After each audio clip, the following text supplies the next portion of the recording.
Assalamualaikum warahmatullahi wabarakatuh. Bismillahirrahmanirrahim. Alhamdulillahi rabbil alamin. Wa bihi nasta'inu ala umurid dunya waddin. Allahumma sholli wa sallim wa barik ala habibina wa syafi'ina Sayyidina wa maulana Muhammadin wa ala alihi wa ashabihi wa man tabi'ahum bi ihsanin ila yaumiddin. Amma ba'du. Bismillah. Mari kita kembali ke rutinitas kita, istiqomah kita mengaji. Ini ada quotes menarik, saya terjemahkan. Engkau tidak harus berusaha positif sepanjang waktu. Merasa sedih, marah, kesal, frustasi, takut, dan cemas adalah hal yang wajar. Memiliki perasaan seperti itu tidak menjadikanmu orang yang negatif, namun hanya menjadikanmu manusia. Kok saya mudah sedih, Pak, marah, Pak, kesal, frustasi, takut, cemas. Saya kok begini sih, Pak? Ya enggak apa-apa, manusiawi. Problemnya bukan kamu punya perasaan itu apa enggak, caramu merespon perasaan-perasaan tadi. Itu nanti menentukan mentalmu sehat, kamu sudah dewasa atau belum. Manusia wajar saja, kadang bisa sedih, kadang marah, kadang kesal, kadang frustasi. Tidak apa-apa. Jadi kalau kalian ngalami, kalian sadari saja. Oh, saya sedang marah ini. Itu mungkin bisa menurunkan level marahmu banyak. Oh, ternyata ini saya cemas. Oh, banyak kita yang panik, tidak sadar, bingung. Akhirnya seolah-olah kalau sedang kesal, sedang takut, sedang cemas itu sesuatu yang tercela. Padahal manusiawi saja. Tergantung nanti kita menyikapinya. Ini yang lebih penting. Kalau kita tidak menerima perasaan ini, kalau kita menyangkal, denial, itu kemungkinan salah respon.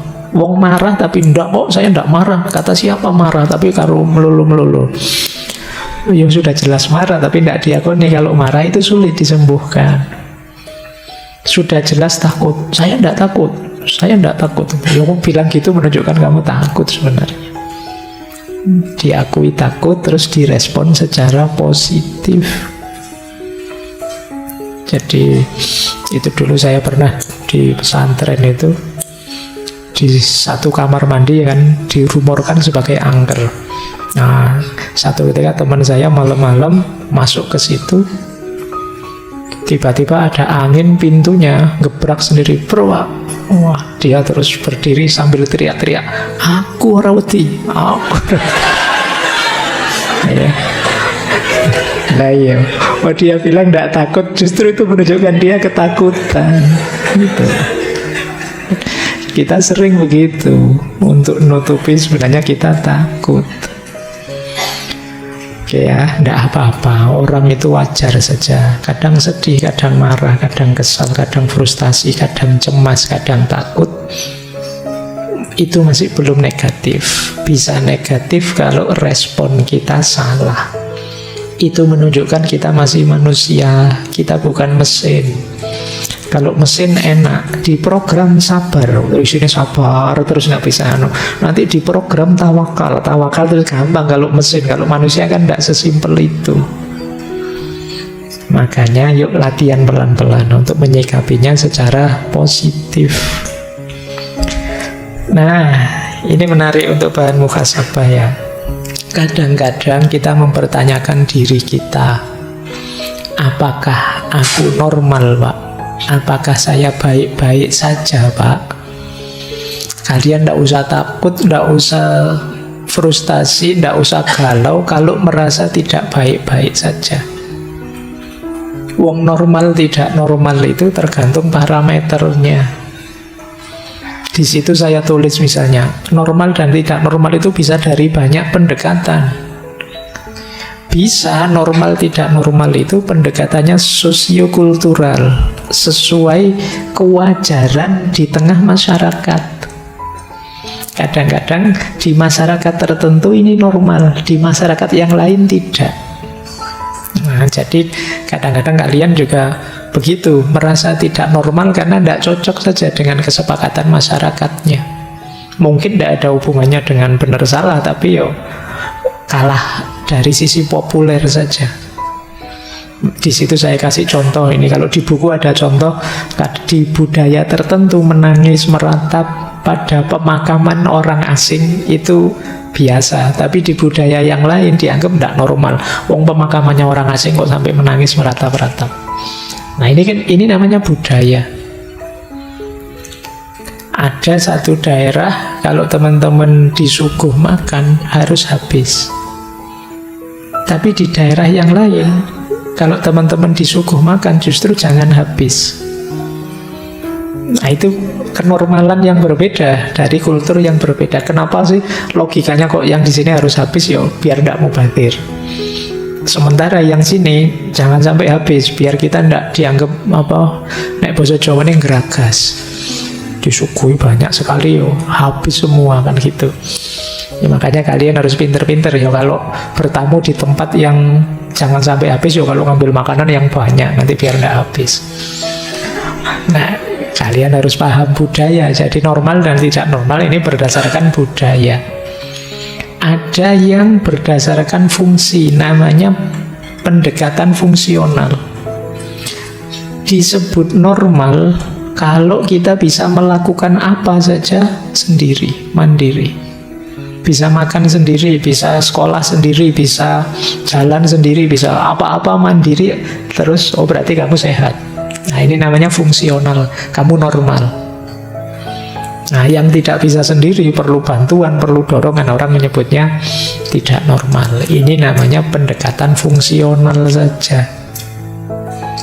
Ada kalanya normal dan tidak normal itu berdasarkan zamannya saja. Zaman dulu normal, zaman sekarang tidak normal. Di buku ada contoh, zaman dulu kalau ada guru mukul muridnya, biar muridnya kapok, biar muridnya jadi tidak nakal lagi, itu biasa. Tapi sekarang bisa dilaporkan polisi gurunya. Nah, normalnya berubah hari ini. Nah ini pendekatannya sejarah. Makanya kalian jangan kaget, kan banyak itu sekarang yang melapor guru dan murid itu. Zamannya berubah ternyata. Tidak sama dengan dulu. Kalau zaman saya kuliah dulu ya kadang-kadang setiap hari Senin itu gurunya ganti penggaris. Iya, karena tiap hari Senin kita disuruh baris, dilihat kukunya. Kalau panjang-panjang kukunya dipukul pakai penggaris, gitu ya. Kadang sampai penggarisnya patah. Itu kalau hari ini bisa ditangkap polisi, gurunya dianggap penganiayaan. Tapi zaman dulu normal.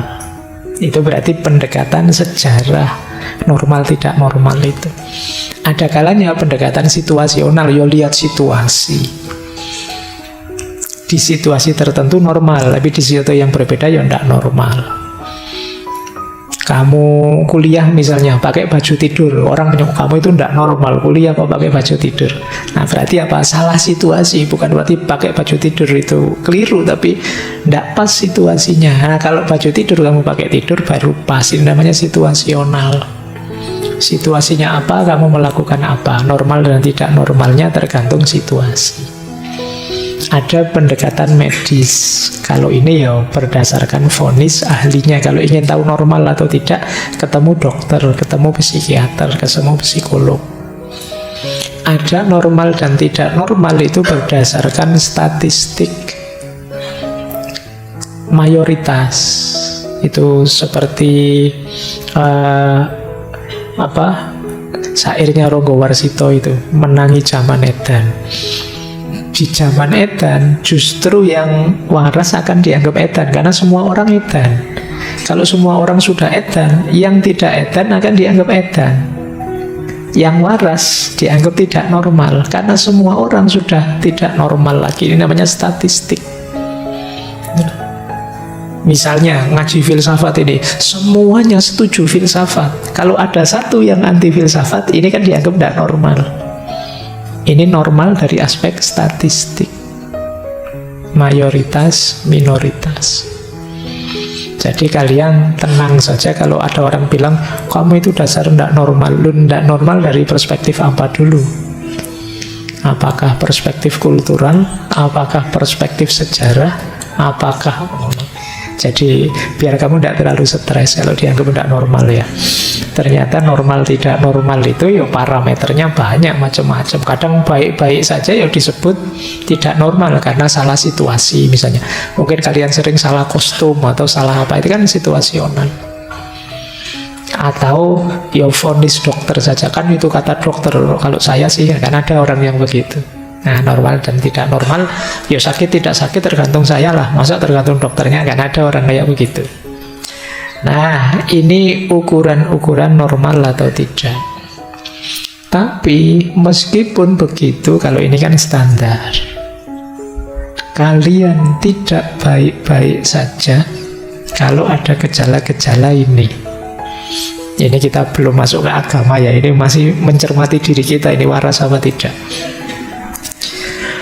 Ada banyak, ini sebagiannya dulu ya. Kita tidak baik-baik saja, coba dicek.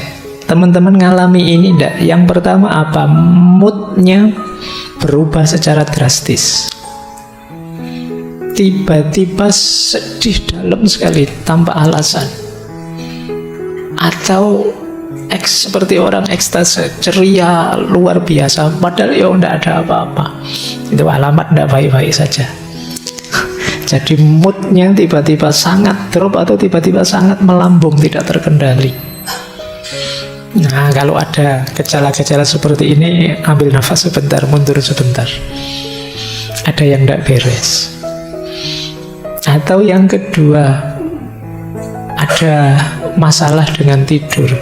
Entah sulit tidur, entah berlebihan tidur, kokean turu. Pinginnya tidur saja, mulai pagi sampai sore tidur saja, kemungkinan ada masalah. Atau sebaliknya, sulit tidur, sudah macam-macam obat diminum, CTM sakbok entek misalnya. Ya kalau levelnya kalian obat tidur kan mahal, itu CTM. Nah, ada masalah. Jadi kalau kalian berhari-hari sulit tidur, mungkin ada problem dengan mental. Yo, kalau enggak bisa tidurnya malam ini saja atau 1-2 malam, mungkin karena kokean ngopi atau karena ada apa, itu mungkin bisa. Memang niatnya melekan mungkin bisa, tapi yang terus-terusan enggak bisa tidur, ada masalah pasti. Atau yang ketiga, berat badan naik drastis atau turun drastis, alasannya tidak jelas. Kamu tidak sadar, tiba-tiba kok naik atau tiba-tiba turun, mesti ada masalah.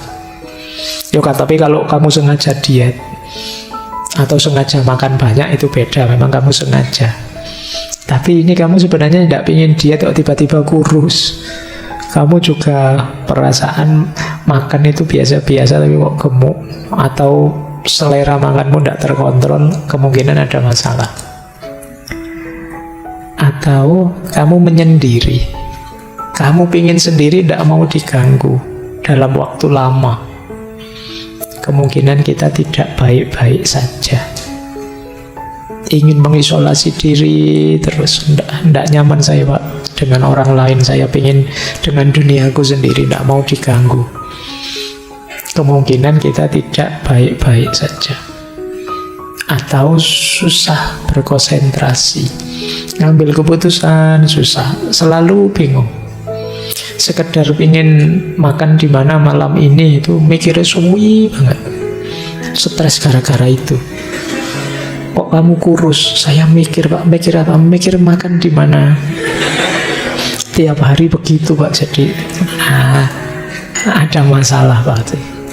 Hal-hal biasa-biasa jadi sulit kamu putuskan. Kadang-kadang kita kemarin menyebutnya yang begini kan overthinking, untuk hal-hal yang tidak penting. Kemungkinan kita tidak baik-baik saja. Ya kalimat saya tidak baik-baik saja itu Saya tidak berani bilang kamu kesehatan mentalmu agak terganggu, tapi mungkin ada hal-hal yang perlu kamu perbaiki. Masih ada lagi, yaitu tingkat energimu drastis berubahnya. Ada ndak yang teman-teman tiba-tiba mudah lelah? Biasanya saya itu sehat loh Pak, sekarang jalan sebentar ke kampus rasanya lelahnya luar biasa. Nah ini berarti energi kita tiba-tiba turun drastis. Atau ada gembira berlebihan yang tidak wajar, cuma nonton apa gitu, ketawanya tidak selesai-selesai. Jadi kemungkinan kita butuh pelampiasan. Jadi kita butuh pelarian. Nah ini jangan-jangan kita memang tidak baik-baik saja.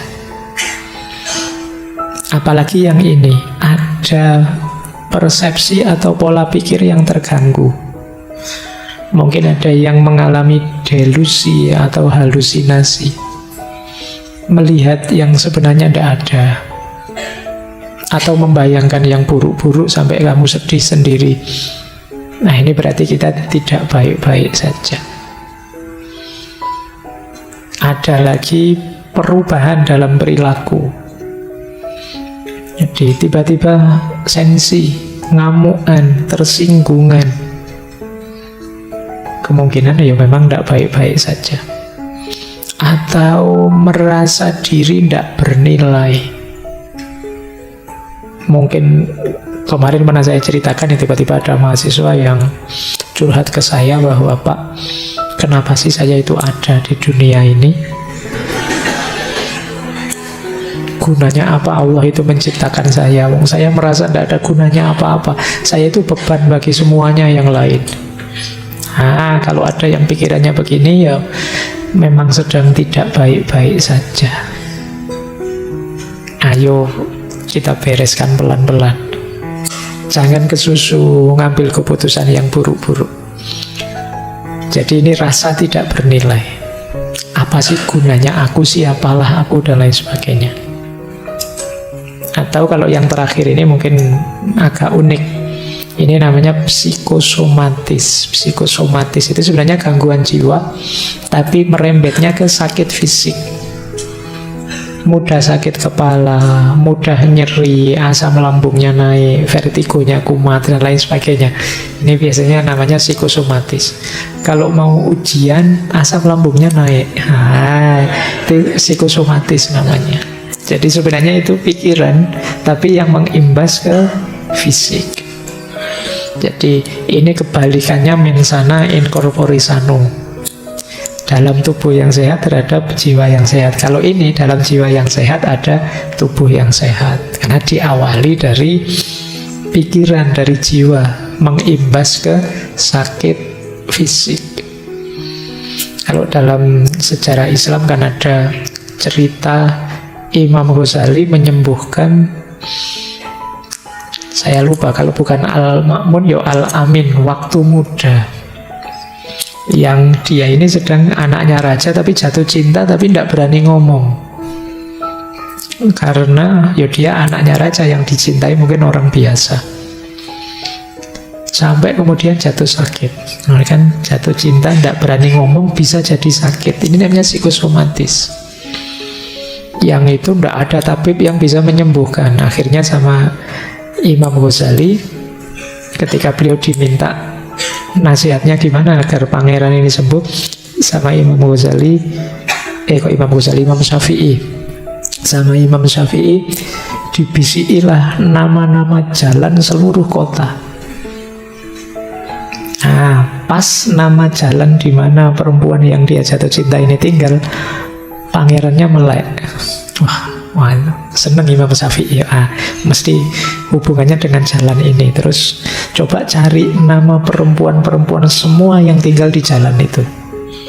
Dibisikkanlah ke telinganya pangeran itu, dan begitu pas nama perempuan yang dia cintai, kaget dia, tiba-tiba bangun. Nah, ternyata kuncinya di situ. Jalan keluarnya gampang, dikawinkan. Wong anaknya raja kan gampang. Kalau kalian tidak tahu saya. Ya kalau kalian stres koyo apa meskipun ketahuan penyakitnya, kalau kayak gitu tidak jaminan juga. Kalau anaknya raja sih gampang. Baik, saya lanjutkan. Ya kalau ada ciri-ciri tadi berarti tidak baik-baik saja kalian. Ayo ya mulai kita sembuhkan diri kita pelan-pelan. Ini saya ada kalimat menarik dari Lewis, The Problem of Pain. Kata dia, rasa sakit mental itu tidak sedramatis rasa sakit fisik, namun lebih banyak terjadi dan lebih sulit ditanggung. Upaya yang sering kita lakukan untuk menyembunyikan rasa sakit mental biasanya menambah bebannya. Lebih mudah mengatakan gigiku sakit daripada mengatakan hatiku hancur. Jadi orang yang sakit mental itu kan memang mau cerita itu rasanya enggak enak. Kalau sakit gigi sih gampang. Ini teori ini berlawanan dengan lagunya Maggie Z itu. Daripada sakit gigi lebih baik sakit hati. Kalau ini enggak. Kalau ngomong sakit hati gampang, sakit gigi gampang, tapi ngomong sakit hati sulit. Jadi makanya teman-teman saja yang punya circle, punya teman, punya jaringan, punya kelompok, punya kolega, yuk saling peduli. Karena kadang-kadang sahabat kita, teman kita yang dalam kesulitan dalam aspek mental ini, sulit sekali kita mendeteksinya. Ayo saling peduli, saling mendukung. Kalau sakit fisik gampang. Kita sering dapat berita teman kita yang ini sakit ini sekarang nggak pernah ketahuan, tinggal kita jenguk di rumah sakit selesai. Tapi yang sedang kecewa, sedang patah hati kan tidak ada woro-woronya di grup WA. Kan tidak ada yang terus ayo kita jenguk teman kita itu, dia sedang patah hati, dia sedang kecewa, dia kan tidak begitu. Nah, itu sulitnya sakit mental. Padahal kadang-kadang sakit mental itu efeknya bisa fatal. Ya kayak saya bilang tadi, sampai ada yang mengakhiri hidupnya. Maka penting bareng-bareng, ayo kita saling peduli. Ya apalagi kalian kan kemarin cerita-ceritanya yang mengakhiri hidup banyak yang muda-muda. Berarti kalian juga ayo waspada dengan circle sekelilingmu, dengan teman-temanmu, sahabatmu. Baik, saya lanjutkan. Nah, sebelum masuk ke agama ya, coba kita cek. Kalau menurut para filosof, mental sehat itu harus yang bagaimana? Kalau kata Aristoteles, dulu kena kita bahas etiknya ya, mental sehat itu adalah yang seimbang, jangan ekstrim. Hidup yang pas saja, bukan pas-pasan loh ya. Kalau pas-pasan konotasinya agak kekurangan. Pas itu ya sesuai kebutuhan saja, jangan berlebihan. Itu kunci mental sehat. Kalau senang ya senang biasa saja, seandainya tidak suka ya tidak suka biasa saja. Hidup dalam keseimbangan. Kan Aristoteles ini kan dengan etika nikomacheannya dikenal dengan konsep golden rule-nya. Jadi aturan jalan tengah. Yang baik itu yang tengah-tengah. Jangan berlebihan, jangan kurang, jangan lebih. Kan itu ada hadisnya juga, khairul umuri awsatuha. Sebaik-baiknya segala sesuatu itu tengahnya. Jadi ambil tengahnya, kecuali donat.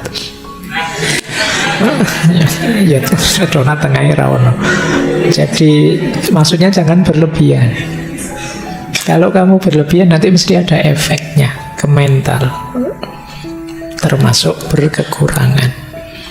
Termasuk mungkin hari ini kan waktu kampanye, kalian suka dengan satu calon, benci dengan calon yang lain, ya monggo saja, tapi jangan berlebihan. Biasa saja. Suka tidak suka itu biasa. Pilihanmu beda dengan yang lain juga biasa. Ayo seimbang saja, yang wajar saja. Biar apa? Biar mental kita sehat. Biar nanti setelah pemilu tidak membanjiri rumah sakit jiwa. Jadi Ini anggap proses normal, proses biasa saja. Itu versinya Aristoteles begitu, jangan ekstrim. Kalau versinya Epikuros, inginkan hidup itu memang wajar. Orang menginginkan kenikmatan. Epikuros ini kan yang dianggap pelopornya hedonisme, tapi dia pun punya konsep kenikmatan yang kita kejar. Kalau tidak ingin berbalik jadi kesusahan, ambillah kenikmatan yang alamiah saja. Jadi yang alamiah itu ya sebenarnya nanti sama kayak Aristoteles, yang sesuai takaran, yang murni, bukan yang tidak penting. Jadi misalnya kita ingin makan, ya kita makan saja sewajarnya. Contohnya alamiah kalau di Epikuros misalnya begini, kita makan nasi satu piring dengan lauk yang kita sukai dan kita nikmati, itu alamiah. Tapi kalau kita pingin makannya di restoran mewah yang mahal, ini tidak alamiah. Kita ingin berbagi kebaikan pada orang lain, itu alamiah, karena berbagi kebaikan itu menyenangkan. Tapi kalau kita ingin terkenal, viral gara-gara itu, sudah tidak alamiah lagi. Biasanya ada efek menyusahkannya. Maka inginkan yang alamiah saja demi kesehatan mental kita. Itu Epikuros. Kalau Stoikisme, dia pinginnya kita bisa mengendalikan pikiran dan emosi. Ini sudah balik-balik dijelaskan. Kita harus bisa membedakan ini dalam kontrolku, itu tidak. Yang di luar kontrolku ya sudah, aku terima. Tapi yang dalam kontrolku bisa aku ubah, ya aku akan semaksimal mungkin berusaha mengubahnya.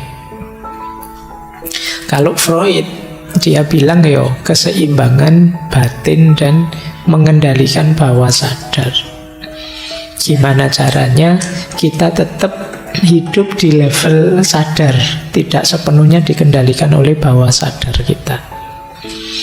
Kalau Viktor Frankl kemarin dulu pernah kita bahas, eksistensialis ya, sehat mental itu hidup yang sadar tujuan dan makna. Nah, ini banyak alternatif dari para filosof. Baik, Rabbana la tu'akhidna in nasina au akhtana. Rabbana wala tahmil alaina isron kama hamaltahu alal ladzina min qablina. Rabbana wala tuhammilna ma la taqata lana bih. Wa'fu anna waghfir lana warhamna anta maulana fansurna alal qaumil kafirin. Baik, saya akhiri sekian. Kurang lebihnya mohon maaf. Wallahul muwaffiq, wallahu a'lamu bissawab. Wassalamualaikum warahmatullahi wabarakatuh.